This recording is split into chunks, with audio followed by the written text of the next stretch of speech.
good afternoon everyone. Diyos maray na hapon tabi sendo gabos mga tugang. Ngunya na daw ning Martes, petsa 9 kang bulan ng Setyembre 2025. Kumusta po kamo mga tugang? Ngunya na daw, kasubago, nag-uran, makatas nag-init-init, nag-uran-uran. Dito maintindihan ang panahon talaga. Pero ang importante mga tugang, permi kitang nakahanda. Ano?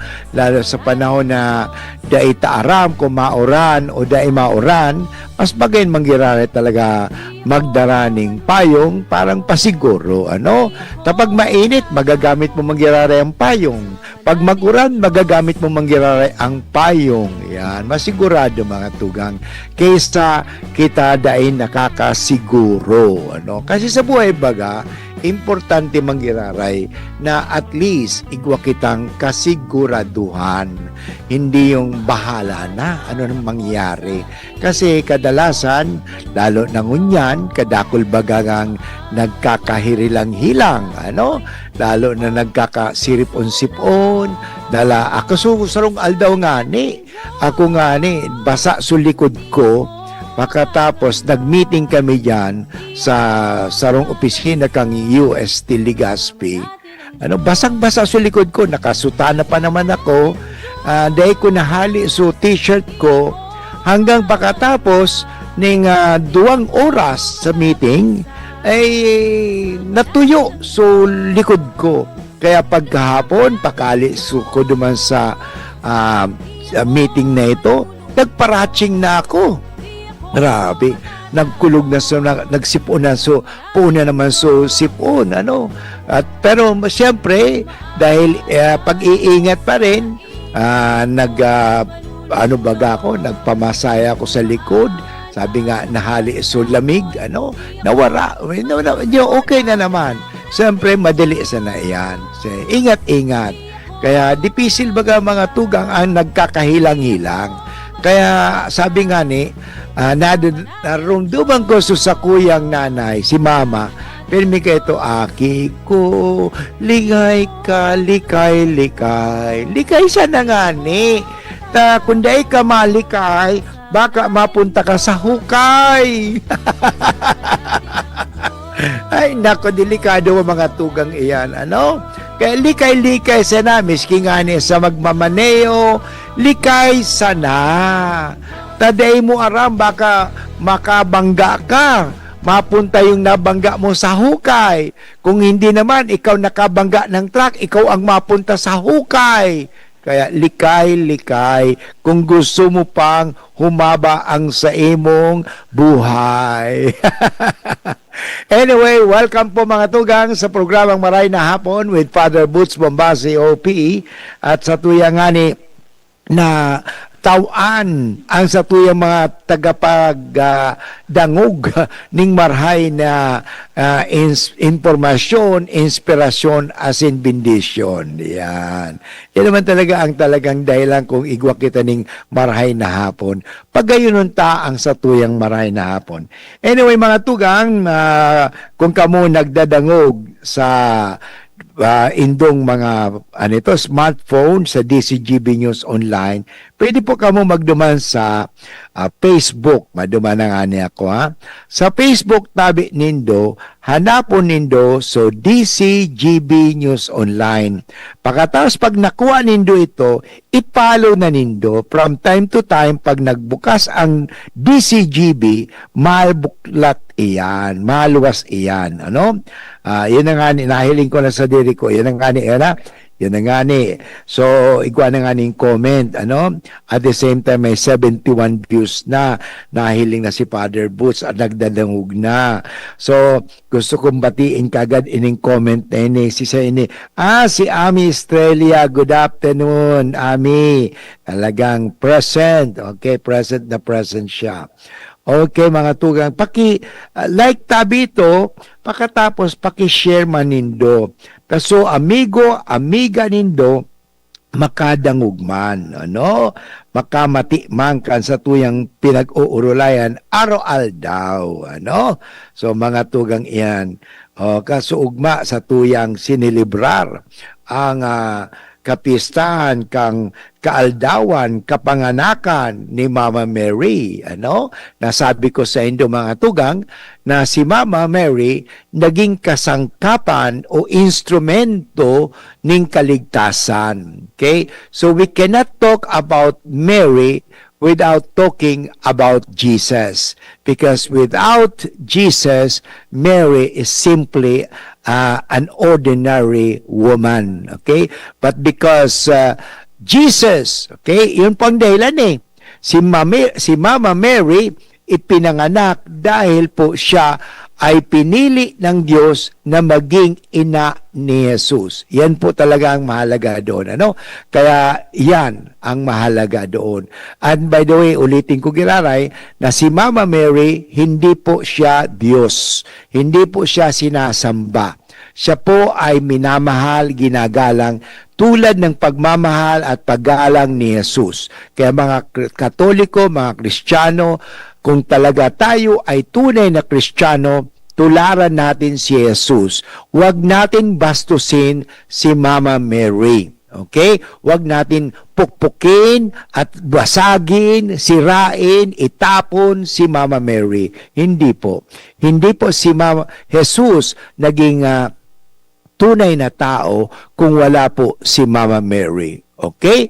At pinili po siya ng Diyos. Kaya siya ay dapat natin igalang at mahalin. Tandaan po natin, kabilin-bilinin po ni Jesus yan doon sa paanan ng krus na habang siya nakabayubay sa krus. Anong sabi ni Jesus doon sa alagad na si Juan Bautista that represents all of us Christians, followers of Christ? Ang sabi ni Jesus, "Woman, behold your son, and son, behold your mother." Sinasa, babae, narito ang iyong anak. Anak, narito ang iyong ina. Yun. So tulad ng paggalang at pagmamahal ni Jesus sa kanyang nanay, ganon din po ang gawin ng isang Kristiyano. Huwag natin babasagin ang rebolto. Hindi naman po natin sinasamba ang mga rebolto. Sila po ay mga larawan na naglalarawan, nagpapaalala po sa atin nang sila'y nabuhay dito sa mundo na dapat natin tularan, gayahin ang kanilang mga mabuting ginawa nang sila'y nabubuhay. Yan naman talagang dahilan. Tandaan po natin, sabi nga, we only worship God. We do not adore Mary. We do not adore Mary. Ang iba naman, they ignore Mary. To ignore and to adore Mary is a sin. Yun. Kasalanan po yun eh. Bakit? Hindi natin sinusunod ang paggalang. Yan. Na ginagalang ni Kristo. Kaya kung ano ang ginagalang ni Kristo, ano ang minamahal ni Kristo, ganun din po bawat mga Kristiyano ang gagawin. Gawin natin. Ang sabi nga ni Mama Mary, doon sa kasalan sa Kana, "Do whatever my son Jesus tells you." Do whatever He tells you. Gawin ninyo ang ipinag-uutos ni Jesus sa inyo. Yun. Hindi naman si Mama Mary sabing, sundin ninyo ako, gawin ninyo ang gusto ko. Hindi. Ang sabi ni Mama Mary, gawin ninyo ang ipinag-uutos ni Jesus. Yan. So, nakasentro po kay Jesus. Kaya kahit sa rosaryo, kung titingnan natin, ang rosaryo po ay hindi po nakasentro kay Maria. Si Maria po ay naging kasangkapan lamang na si Jesus ay maging tao. Kaya the first joyful mystery is the Annunciation. Yan po ay napakahalaga na doon sa balita ng anghel kay Maria na, "Hail Mary, full of grace." And by the way, yung "Hail Mary, full of grace" ay nasa Bible po yan. "Hail Mary, full of grace." Nasaan yan? Yung sinabi ng anghel. "Blessed are you among women." Yung sinabi po ni Isabel po yan kay Maria. "Blessed are you among women. Blessed is the fruit of your womb, Jesus. At who am I that the mother of my Lord should come to me?" Yun, napakaganda po yan. So, nasa Bible po ang Hail Mary. Our Father, nasa nasa Bible. Ang glory be that there are three persons in divine Trinity. Nasa Bible po yan. Ano? Kaya nandyan po mga kaibigan yan. Anyway, ang gusto kong pag-usapan natin ngayon sa araw na ito, tayo po ay maging kasangkapan ng Diyos. Paano po tayo nagiging kasangkapan ng Diyos? Ang tulad ni Maria, sa panahong ito, nakita natin ang mga katiwalian, ang sabi nga, korupsyon. Nandiyan ang korupsyon, mga kaibigan. Ang tanong ko po, tayo ba mga Pilipino ay sumasang-ayon sa korupsyon o ayaw natin ng korupsyon? O sige nga po, magkaroon tayo ng message kayo, mag-text po kayo, tumawag kayo sa akin. Ano sa palagay ninyo? Mas mabuti pa sa Pilipinas may korupsyon o hindi maganda ang korupsyon sapagkat ang korupsyon ang nagpapahirap sa bansang Pilipinas? Yan, tingnan natin, tanungin natin. Sumasang-ayon ba tayo sa korupsyon? Yun. O sino ba ang mga kasama sa korupsyon? Alam mo, ang kasama sa korupsyon, hindi lang mga politiko Tayo rin mismo ay kasangkot sa korupsyon. Nagsisimula po yan sa eleksyon. Nang pinagbibili po natin ng ating mga boto, kasangkot na po kayo doon. Kayo na po ay, we approve corruption whenever nagkakaroon tayo ng bribery. Halimbawa, pinagbili mo yung boto mo, sa halagang ganito. Ngayon, anong nangyari? Binaha ka. Yun. Dahil sa corruption po yan. Dahil sa kasangkot po. Actually, masasabi ko ngayon mga tugang, hindi lang yung mga contractor, yung mga minention kahapon ni Diskaya, ang mga kasangkot sa korupsyon. Yung mga congressman, senador, DPWH, may pinagalanan siya, yung mga ibang agency ng pamahalaan, mga departamentong yan, kundi tayo mga Pilipino ay kasangkot din sa korupsyon. Tama, mali? Yan, tandaan po natin yan. Sa Father, hindi. Panay-nigar tayo ng nigar dyan. Hindi naman ako, Father, kasangkot ng korupsyon. Tandaan natin, every time na tayo po ay nandadaya, kasama po tayo sa korupsyon. Kung tayo po ay nagkakasala, kasama po din tayo sa korupsyon. Yan ang talagang mahalaga na pag-usapan natin dyan. But anyway, babalik mo si Father Boots pagkatapos ng mga paalala at ang tanong muli ni Father Boots, paano ba talaga natin masusugpo ang korupsyon? Paano ba talaga? Yun, magbigay po tayo ng mga halimbawa kung kayo ay naniniwala o hindi na tayo, Father, natural na po ang korupsyon. Ganun ba yun? Para mo sinasabihin, may isang libro noon, What Happened to Sin? Yun. Ano nangyari sa kasalanan? Father, wala nang kasalanan Yan may mga taong naniniwala doon Ang pandaraya, basta makatulong ka, ay hindi kasalanan. Tama ba yon? Yun ang tanong ko. Ang oras po tabing ko niyan ay 16 minutes after 1 o'clock. Pre, makinig ka muna. Payong kaibigan lang ha. Work hard, play hard. Yan ang motto ko dati. Pero nakakapagod din pala katagalan. Sa gitna ng lahat ng mga puyat, inom at pagkain ng masasarap, kasama na ang oily at fatty foods, kailangan pa ring bantayan ang kalusugan. Tamang kontrol ang kailangan. Katuwang ko, ang Liverade. May silimarin na maaring makatulong, protektahan ang atay. Cheers to more good times. Be a liver lover. Mahalagang paalala, ang Liverade ay hindi gamot at hindi dapat gamitin paggamot sa anumang uri ng sakit. Ang good drinks at good food, perfect combo. Isama pa ang Liverade para sa kalusugan ng atay. Mabibili sa mga leading drugstores nationwide. Mommy and Daddy, back to school na ba ang inyong chikiting? Sa pagbabalik ng school-based immunization ng DOH, katuwang ang DepEd at local government units, siguruhin sila ay protektado laban sa mga vaccine-preventable diseases. Makilahok at makipag-ugnayan sa kanilang mga paaralan, and together, let's protect the future of our children. Be wise, immunize! Isang paalala mula sa inyong DOH Bicol Center for Health Development. Piolo Pascual po. Sa ubo at hika, may Plemex Forte Syrup and bottles. Pero para sa ginhawang kailangan agad, may Plemex Forte Capsule and Blister Pack. Madaling bitbitin, kayang ibulsa. Gawa sa natural na lagundi na tumutunaw at nagpapalabas ng plema. Convenient na, ginhawa pa. Plemex Forte Lagundi in Capsule. Basta lagundi, Plemex. Easy! Vitex Segundo L is the generic name of Plemex Forte. If symptoms persist, consult your doctor. Kasama natin ang Diyos.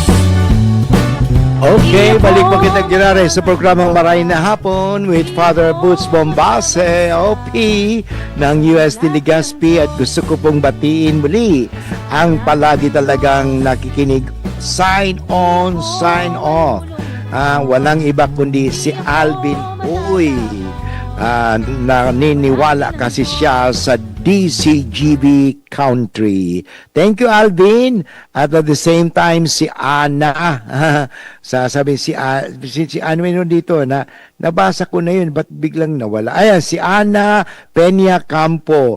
Maray na hapon po, Father. Pakibati po ang agom ko na si Chris Campo dyan sa Jaro, mag-ingat. Okay? Po, sa Salog Baha, salamat.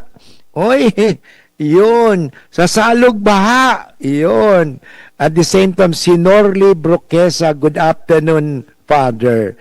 Mga kaibigan, ito po ang tanong ni Father Boots. Ano? Kayo po ba ay naniniwala na ang korupsyon normal na talaga o wag na tayong gumawa? Hayaan na lang natin ang Pilipinas ay talaging maging korap? Yan. Para ba sinasabi, Padre, wala talagang pag-asa ang Pilipinas eh. Ganun ba yun? Alam mo, maganda itong paalala ngayon na Pilgrim of Hope. Yan. May pag-asa. Pero nasaan ang pag-asa? Nasa bawat isa. Yan. Yan. Ang pag-asa ay nasa bawat isa. Nasa iyo, nasa akin. Ano?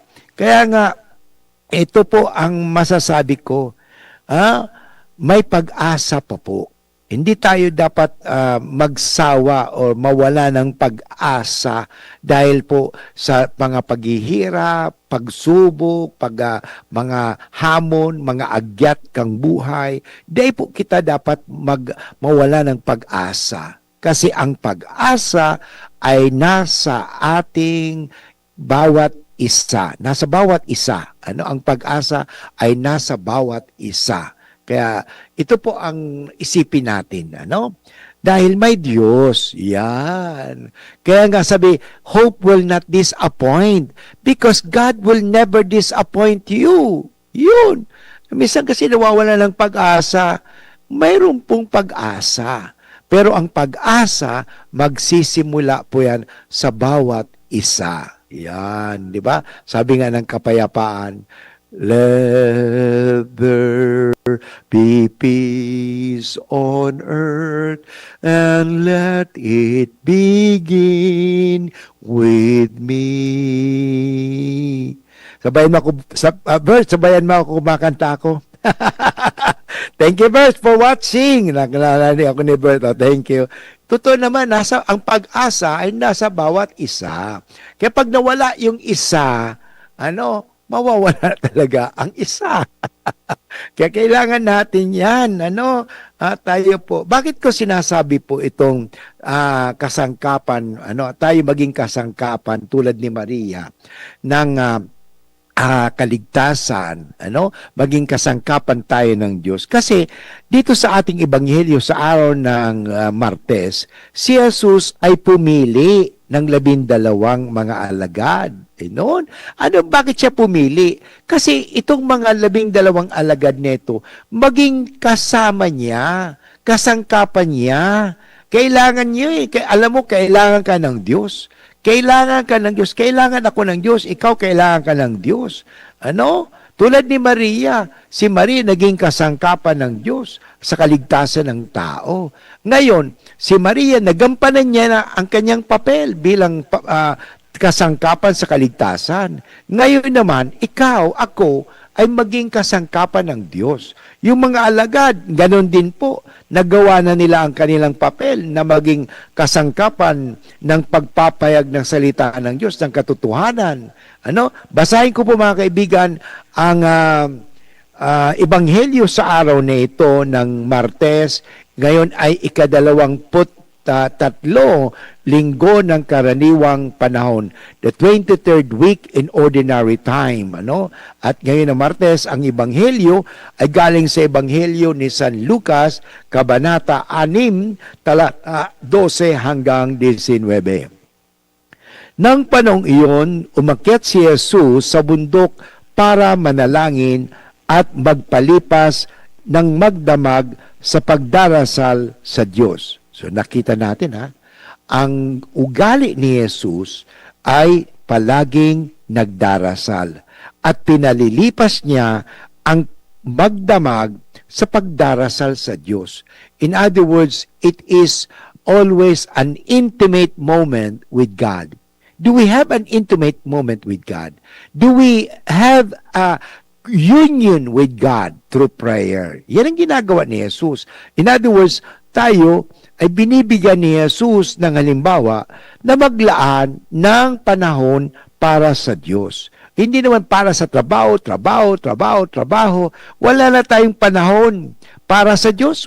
Wala ka na rin panahon para sa sarili mo. Tingnan natin kung ang buhay mo ay nakalaan lagi sa trabaho, wala ka ng panahon para sa sarili mo, wala ka ng panahon sa Diyos, wala ka ng panahon sa pamilya mo, wala ka ng panahon, mawawala ka ng panahon at mawawala ka na ng panahon at ibig sabihin mamamatay ka na. Yan.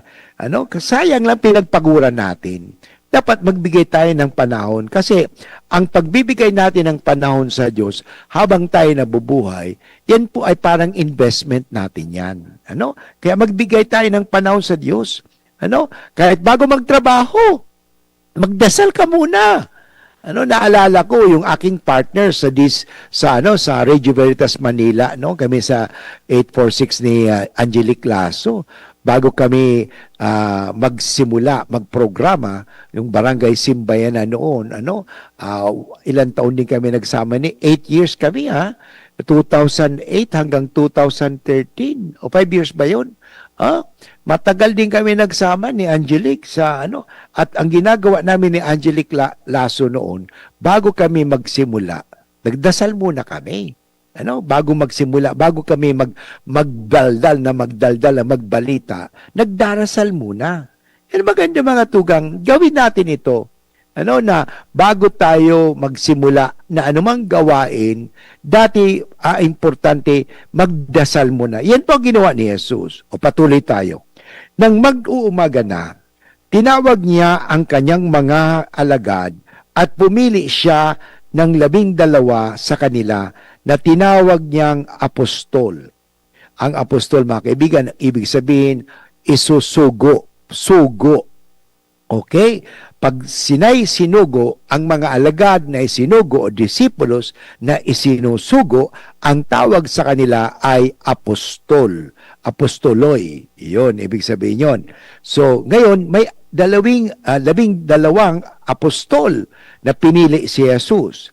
Si Simon na pinangalanan niyang Pedro. Ang unang pangalan niya ay hindi naman talaga Pedro. Simon.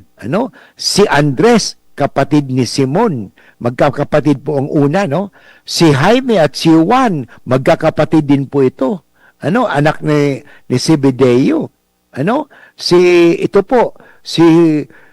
Jaime at Juan, si Felipe, si Bartolome, si Mateo, si Tomas, si Jaimeng anak ni Alfeo, si Simon na tinaguriang Selota, si Judas na kamag-anak ni Jaime, at si Judas Iscariote na naging tagapagkanulo. Pagkababa kasama nila, tumigil si Jesus sa isang patag na lugar. Naroon ang maraming alagad niya at napakarami ring tao mula sa buong Judea at Jerusalem at mula sa baybaying dako ng Tiro at Sidon ang dumating para makinig sa kanya at mapagaling sa kanilang mga karamdaman. gumaling din ang mga pinapahira ng masamang espiritu, kaya't sinikap ng lahat ng tao na mahipo siya dahil may kapangyarihan lumalabas sa kanya na nagpapagaling sa lahat. Diyan mga kaibigan, ang ebanghelyo sa araw na ito ng Martes na una, marami tayong mapag-usapan dito. Ang una, ang pagdarasal. So tayo bago gumagawa ng anumang bagay, ang tanong, nagdarasal ba tayo? Ano? Halimbawa, paglabas mo sa bahay, nagkukrus ka ba? Nagdarasal ka ba? O halimbawa, pagsakay mo sa sa jeep, nagkukrus ka ba? Yun, Father, nakakahiya. Kung nakahihiya kang mag-cruise, ibig sabihin, nahihiya ka sa iyong pananampalataya. Ibig sabihin, hindi ka talaga tunay na mananampalataya. Ang tunay na naniniwala sa Diyos, hindi nahihiya na ipakita, ipaisabuhay ang kanyang paniniwala sa Diyos. Ni makita yan, hindi siya nahihiya. Sapagat ito po ay isang pagpapahayag. Ano? Pagpapahayag ng pananampalataya. Ang problema ngayon, paano na ako nakikita ko yung mga kapatid nga natin na mga born again, hindi sila nahiya na magdala ng Bible. Ang mga Katoliko naman, hindi naman nahiya na magdasal ng rosaryo. Ganun po, huwag natin ikahiya yung kapatid natin na Muslim. Kung paano sila, kahit yung kanilang damit, damit Muslim. Yun, kay mga Hudyo, ganun din po. So huwag natin ikahiya ang ating pananampalataya. Yan po, ipakita po natin yan. Ipadama natin yan. At ang ginawa ni Jesus dito, siya po ay nanalangin. Pangalawa, makikita natin dito na si Jesus ay pumili ng 12. Ibig sabihin, siya ay pumili ng kanyang makakasama. Kasi totoo naman hindi po natin magagawa ang lahat ng bagay na nag-iisa. Totoo naman, di ba? Hindi pwede. May kanta pa nga, magagawa natin ang lahat ng bagay sa mundo. Di magagawang nag-iisa. Tama naman Hindi natin pwedeng gawin nag-iisa. Yan nga, may kasangkot pa nga iba dyan sa mga pangdarambong na yan Corruption na may kasangkot. Tingnan mo, kahapon, nalalagang na binulgar na yung mga kasangkot. Hindi talaga masama o mabuti, may kasangkot ka dyan. O kaya gumawa ka na lang mabuti. Dapat tayo ay tumulong sa mga gumagawa ng kabutihan. Doon tayo subali. Bakit ka sasali sa mga kalukuhan? Kanina may naibalita si Angel, yung mga mag-ingat po kayo, mga may kotse. Hindi nga hulugan, may sirang mo, lalabas ka sa kuwan. Mahirap po yun. Sabi nga, don't talk to stranger. Huwag kang maniwala, basta-basta. Ako, marami ng best nangyari kasi ako, maniwala kagad ako So yun, naloko ako talaga. Naloko ako ng $1,000. Kasi nangutang siya, pagkatapos hindi mo walang binayaran. Yun, mga tugang. Kaya mag-ingat tayo, Yan. So, kailangan natin, ng kasama. Okay, pumili tayo. Pumili tayong makasama. Yun. At pagpipili natin ng kasama, siyempre, ito, masasabi, na si Jesus ay pumili ng maraming kasama. At dito, itong kanyang mga kasama ay may misyon. Ano talaga ang misyon nila? Ang misyon nila ay hindi lang ipamahagi ang salita ng Diyos, kundi sila po ay magiging kasangkapan sa pagpapagaling. Ibig sabihin, sa pagliligtas ng bawat isa. Mayroon ditong basahin ko itong text ni Alvin Oy. Sa sanglibutan, may kapighatian talaga. Pero sa buhay na walang hanggan, walang kamatayan, habang nabubuhay po tayo inawaan sa pagsanlibutan. Ito na yon, naulit lang pala ito. Okay, thank you very much, Alvin. Kaya sabi nga dito, tayo gumawa po tayo ng kabutihan, palang ng masama. Layuan na natin ang dulo ng kasi masama ang kapatanan. Ang darating po, sabi ni Alvin, Kaya sabi ko nga sa mga nagkumpisal sa akin, by the way, kanina kaming dalawa ni Father, ni Monsignor Weng, nagpakumpisal sa grade 7, grade 8, and grade 9. Marami po sila.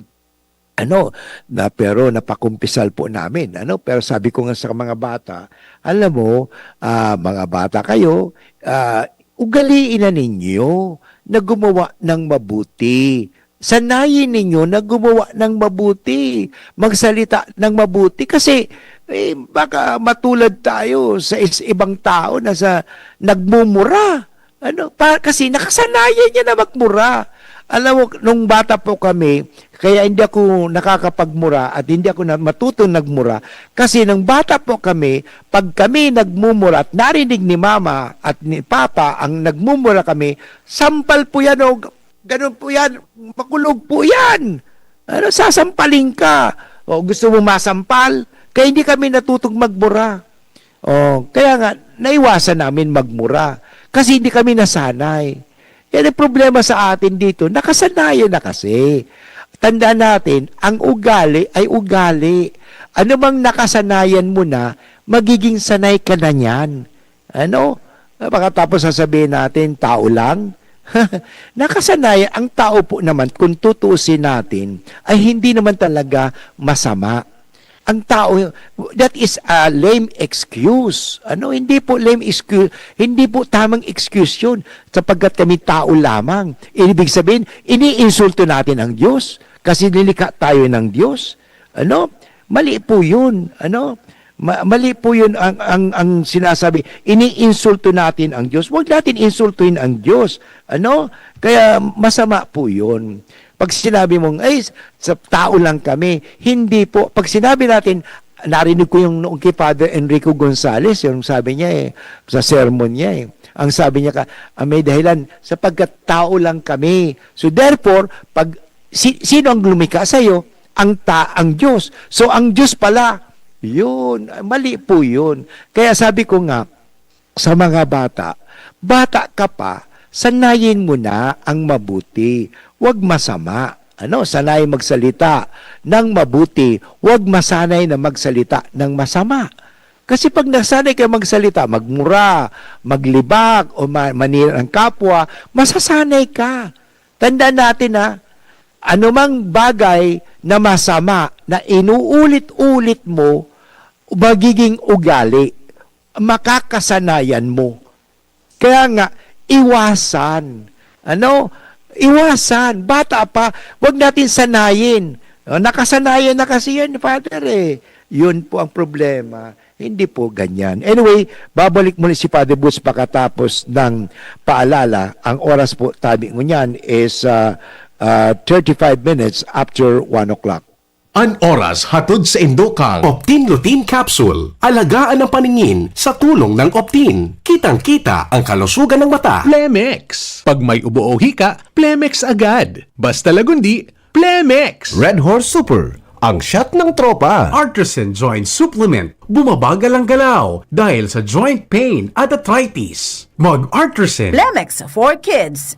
Mommies, agapan agad ang ubo at plemang nakabara. Pambatang lagundi, Plemex! Sa Uno Plus, kalidad na maaasahan mo. Serbisyong swak sa imo. Liver Aid Silimarine Capsule. Ang good drinks at good food, perfect combo. Isama pa ang Liver Aid. It's liver lover, boys! Serbisyong totoo, produktong garantisado. Madaling kaulay at sindakol na rekomendasyon. May Uno Plus na kalidad. Mag-Uno Plus, mag-Uno Plus. Sa Uno Plus, kalidad na masasarigan mo. Serbisyong swak sa imo. Magbisita sana sa Uno Plus Facebook page. Sa Uno Plus, kalidad na masasarigan mo. Serbisyong swak sa imo. Bumisita sa Uno Plus Facebook page. Kung ikaw ay edad 50 pataas katulad ko, may mataas na ang risk ng panlalabo ng paningin. Mas challenging ang pang-araw-araw na gawain tulad ng pagbabasa, pagsusulat, at pagmamaneho. Ang Optin ay may lutin na maaari makatulong sa kalusugan ng mata, nilalabanan ang epekto ng glaucoma, macular degeneration at katarata. Kitang-kita ang kalusugan. Mabibili ang Optin sa mga pangunahing butika nationwide. Mahalaga ang paalala, ang Optin ay hindi gamot at hindi dapat gamitin panggamot sa anumang uri ng sakit. Ubo ng anak? Nakababahala? Baka plema. Para dyan, Plemex for Kids ang pambato ko. Ang Plemex for Kids ay gawa sa lagundi. Tinutunaw at pinalalabas ang plema. Ginhawa para sa bata, peace of mind para kay mommy.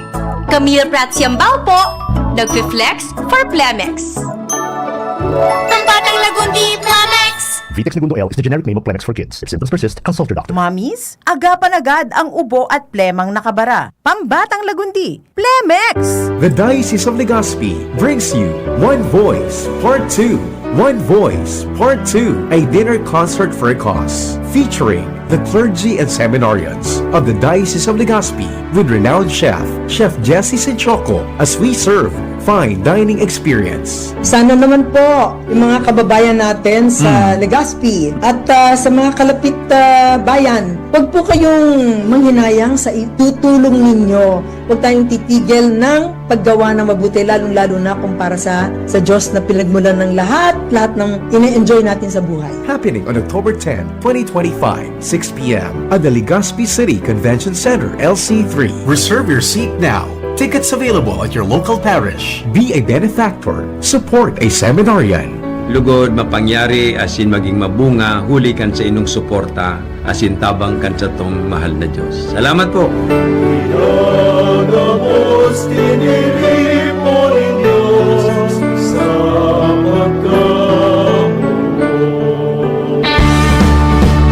Kasama natin ang Diyos. Di ako mga Okay, patuloy tayo sa ating programang Maray na Hapon with Father Boots Pombase OP at sana po tayo ay maging kasama ni Jesus sa kanyang mga gawain, lalong-lalo na ang pagpapahayag at pagsasabuhay ng kabutihan. Napakahalaga po ito sa ating ebanghelyo. Pinili ni Jesus ay mga taong hindi naman dahil sila ay matatalino, hindi po, hindi dahil sila po ay mga edukado o dahil sila po ay may impluensya o mga mayaman. Pinili sila ni Jesus sapagkat gusto nila gusto ni Jesus piliin sila.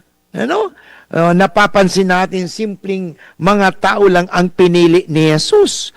Tingnan niyo, walang mga pariseyo, mga eskriba, mga tao lang na pinili ni Jesus. Hindi edukado ang halos lahat. Maliban na lamang siguro kay Judas Iscariote, sapagkat si Judas Iscariote ay nag-aral po ng abogasiya ng tungkol sa eskriba. Pag sinabing eskriba, mga nag-aral ng batas ng Hudyo po yun. Batas. Kaya alam ni Judas Iscariote. Kaya tingnan, ang sobrang katalinuhan, pag hindi ginagamit ang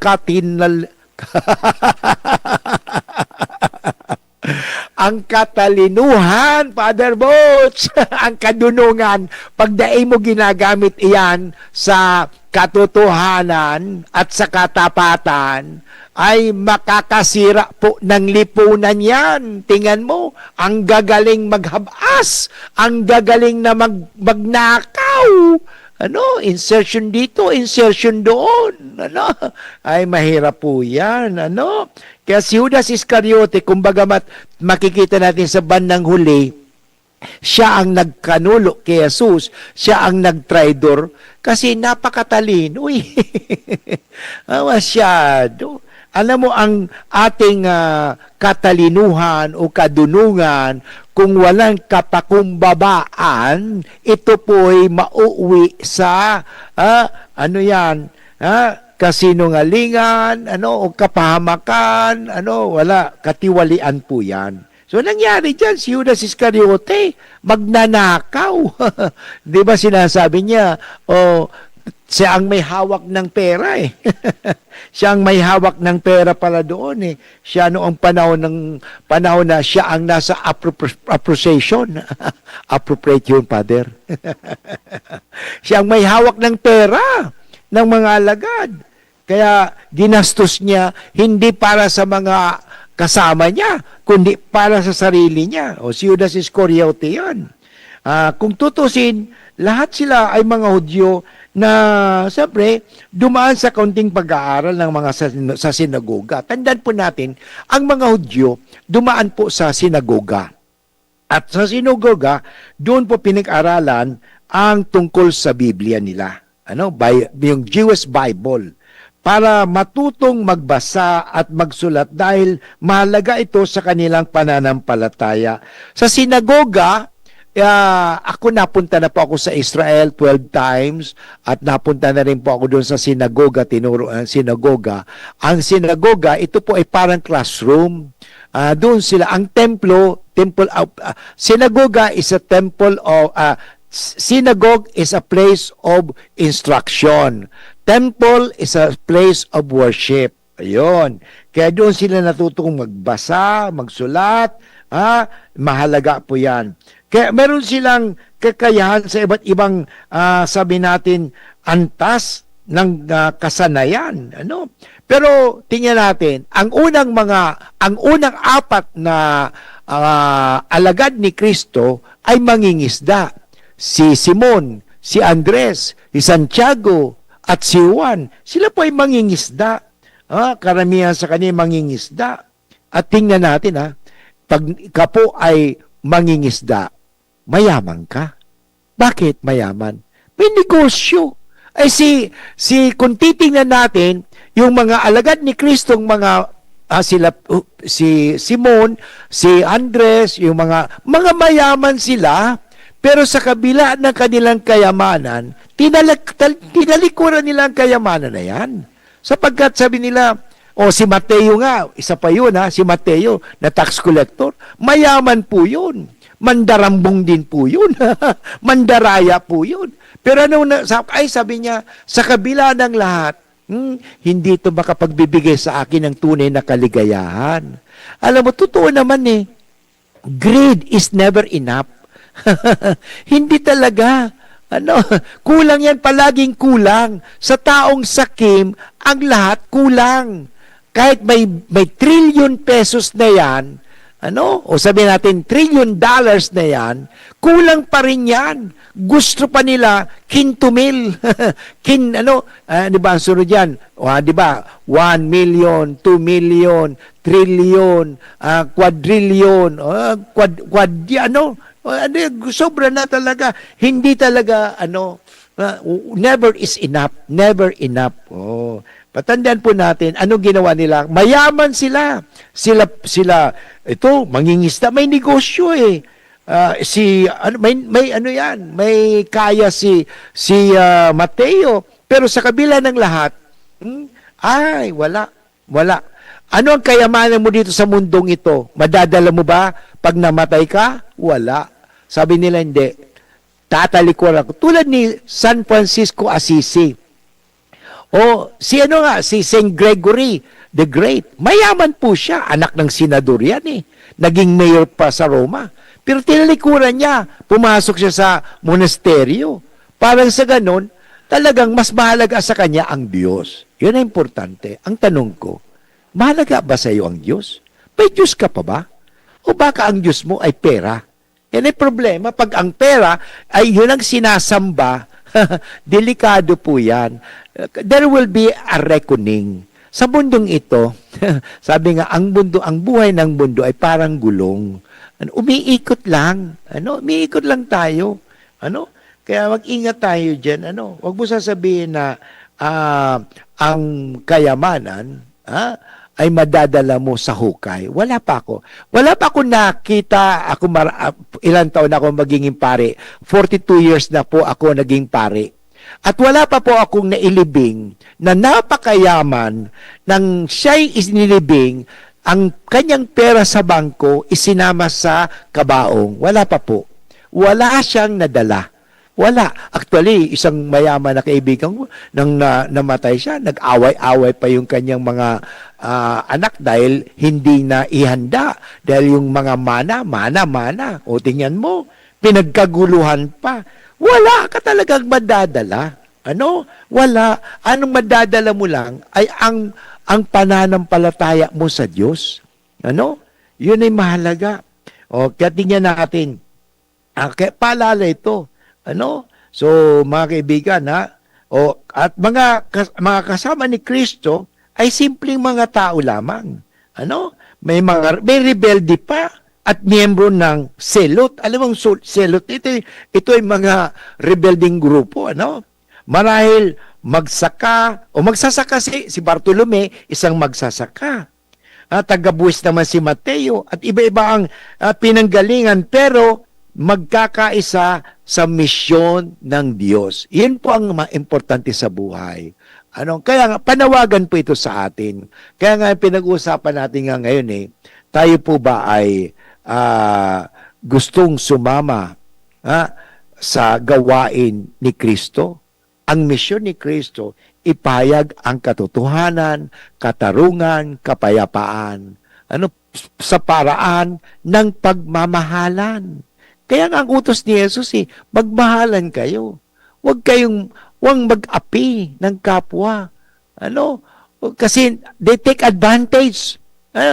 Yung mga tao naman, they take advantage. Ang halimbawa, yung mahina, ito take advantage ng mga malalakas. Yung mga mahirap, they are being taken advantage by the influence and rich people. Yun. Pero ang tanong po, sana tayo po ba ay magpapabaya na lamang? Magpapabaya na lang po ba tayo? O tayo dapat ay gumawa ng paraan? Anyway, may tawag po si Manesol. Manesol, good afternoon. Yeah, we on the air. Say mo, ma'am, din sa paradangog mo. Nasabi po so, pananampalataya po. Aha. Yes. Yeah, narinig ka, Manesol. Yeah. Hello. Yeah, you're on the air, narinig ka. Gusto na pananampalataya po.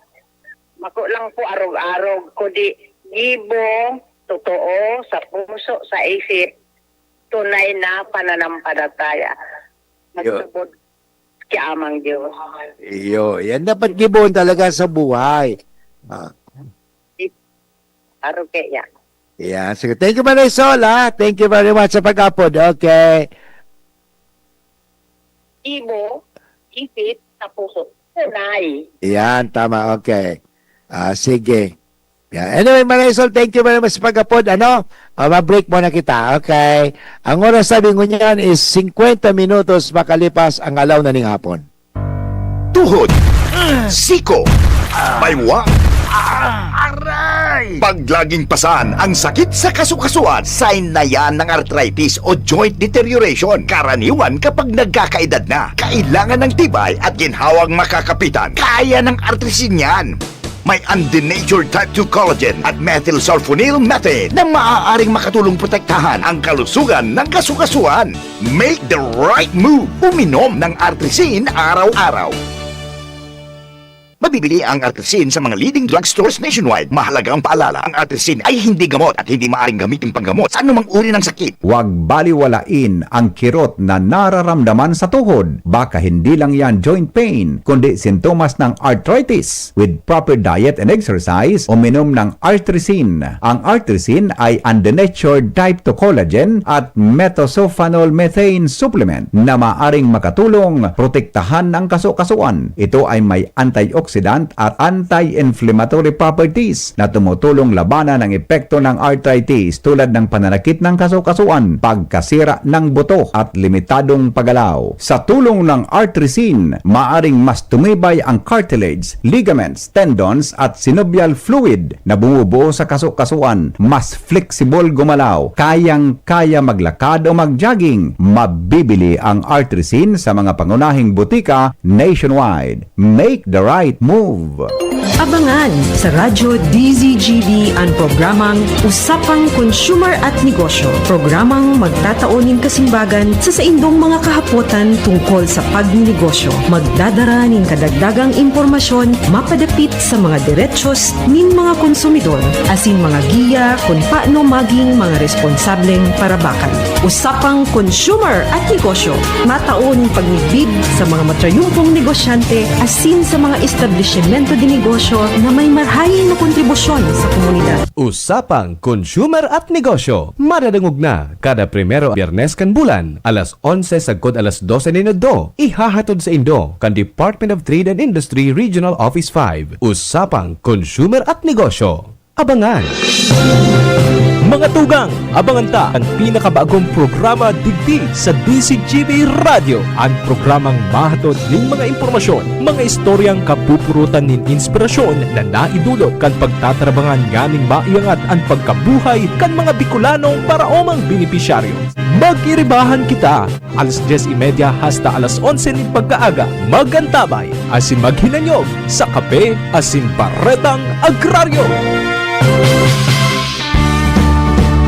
Kasama natin ang Diyos. Okay mga tugang, padagos kita giraray sa programang Maray na Hapon with Father Boots Bombasi OP at sa tuwing aning pinag-urulayan ang manunugod sa kita maging kasangkapan ning tulad ni Maria, sabi ko sa hapon, miski ngunyan, kita maging kasangkapan sa ating lipunan, sa ating simbahan. Kasi nga, pinili ni Jesus ang mga alagad para maging kasangkapan. Sila po ay pinili ni Jesus parang may makasama si Jesus sa kanyang misyon. At totoo nga, sabi ko kanina, yung mga alagad, iba-iba ang kanilang pinanggalingan. They may be coming from different background, but they have one common goal, to follow Jesus Christ. Yun naman talaga Sa ating ganun din. Dito sa Pilipinas, we will be different, iba-iba, di ba, pinanggagalingan natin, but do we have one common goal dito sa Pilipinas? O bakit magkanya-kanya kaya nagkakahirap-hirap tayo? Importante sa buhay yan, mga tugang. Na tayo ay magkaigwaning common goal. Anong pinaka-common goal natin? To follow Jesus. Yan naman talaga ang importante sa buhay. To follow Jesus, sundin si Jesus. Kahit iba-ibang pinanggalingan natin, kaya pag hindi ka sumunod kay Jesus, wala talaga. Sumunod tayo kay Jesus. Yun. Father, iba-ibang pagsunod natin, totoo, pwedeng masabi natin iba-iba ang tulad sa isang katawan, sabi one body, iba-ibang pagsunod natin kay Jesus. Pero susundin pa rin natin si Jesus. Ano ba talaga ang gusto ni Jesus? 'Di ba? Yan ang maliwanag sa atin. Kaya nga ang pagsunod kay Jesus sa panahong ito, lalong sa panahon ngayon, ay dapat tayo maging talagang saksi. Maging saksi. Alam mo nga, yung lifestyle check ngayon, di ba? Mahalaga din po yung lifestyle check. Kasi kahit sa aming mga pari, kailangan din po nagpakita ng mabuting halimbawa. Kasi kung hindi ka nakikita, hindi ka nakikitaan ng mabuting halimbawa, baliwala din po ang mga sermon natin. Sabi nga, we do not really walk the talk. We just talk and talk. Hanggat tayo magiging katok-katok. We have to walk the talk. In other words, you have to be a witness. Yan naman talaga ang mahalaga dito Sa panahong ito, parang talaga ang tunay na maging kasangkapan ni Kristo tulad ni Maria. Si Maria ba kakahapon yung napakagandang ibang kumpleanyo ni Maria, yung modelo si Maria, modelo ng pananampalataya, siya pa ay magiging modelo natin. Talagang ipinakita niya ang kanyang pagiging simple sa buhay, yung kanyang paniniwala sa Diyos. Yan, mahalaga yung kanyang tinatawag pagsaksi, sa kanyang pananampalataya sa Diyos. So, to be a witness is to live in such a way that your life reflects the truth, beauty, and goodness of God. Okay? At importante ngayon sa mga sermon, ay mahalaga yung we can really give testimony. Kasi, alam mo, ang tao, alam naman ng tao tungkol mga doktrina, pero pagdating sa ang kailangan talaga ng tao ngayon, ikaw ba'y nagiging saksi ng sinasabi mo? Tulad ni si Kristo nagturo nung tungkol sa pagpapakumbaba. Ano ginawa ni Kristo? Hindi ba? Hinugasan niya ang paa ng mga alagad. At doon ipinakita ni Kristo ang paglilingkod. So yun po ay mahalaga. Ang importante nga kasi more than our preaching is our testimonies. Our testimonies of life. Yan.